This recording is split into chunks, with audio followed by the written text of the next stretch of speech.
नमस्कार. आरोग्यशाहीमध्ये मी वैद्य भाग्यश्री आणि मी वैद्य नमिता आपलं स्वागत करतो. आरोग्यशाहीमधलं तिसरं अक्षर आहे ग. ग आहे गायनिक हेल्थचा. गायनिक सिस्टीम म्हटलं की त्यात सर्वप्रथम येतं ते गर्भाशय. स्त्री आणि पुरुष यांच्यात फरक असण्यामागे एक सर्वात महत्त्वाचं कारण म्हणजे स्त्रीला निसर्गाकडून गर्भाशयाचं मिळालेलं वरदान. अर्थातच निसर्गाकडून मिळालेला हा अधिकार सांभाळून ठेवण्याची, जपण्याची रिस्पॉन्सिबिलिटी सुद्धा स्त्रीवर, तिच्या संपूर्ण परिवारावर, पर्यायाने संपूर्ण समाजावर असते, हे विसरून चालणार नाही. आयुर्वेद शास्त्रात स्त्रीचं आरोग्य आणि गर्भाशय याचा अतूट संबंध जोडलेला आहे. स्त्रीचा अधिकार असणारा तिचा हा अवयव तिच्यापासून हिरावून घेण्याचा विचारही खरं तर कोणी करू नये. सध्या मात्र मेनोपॉजच्या दरम्यान थोडाफार जरी त्रास झाला, पिरियड्स लवकर येणं, ब्लिडिंग जास्त होणं, पोटात दुखणं असे त्रास होऊ लागले तर लगेच गर्भाशयाचं ऑपरेशन करण्याचा सल्ला दिला जातो.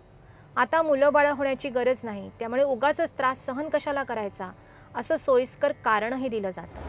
पण स्त्रीचा संपूर्ण हॉर्मोनल बॅलन्स, तिचं आरोग्य, सौंदर्य, मानसिकता, स्वभाव या सगळ्या गोष्टीचं मूळ ज्या गर्भाशयात आहे ते गर्भाशय काढून टाकण्याने नंतर त्रास होणार असतो हे समजून घ्यायला हवं.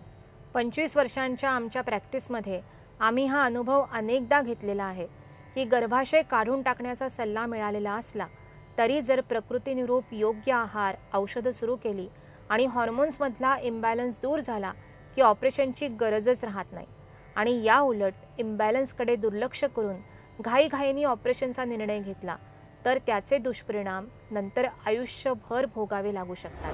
त्यामुळे प्रेक्षक हो, घरातली गृहलक्ष्मी प्रसन्न राहावी असं वाटत असेल, घराचं घरपण टिकून राहावं अशी इच्छा असेल तर स्त्रीच्या हॉर्मोनल इम्बॅलन्सची काळजी घ्यायलाच हवी. गर्भाशयाचं, पर्यायाने गायनिक हेल्थचं रक्षण करण्यासाठी आयुर्वेदाची कास धरायला हवी हे ध्यानी राहू द्या.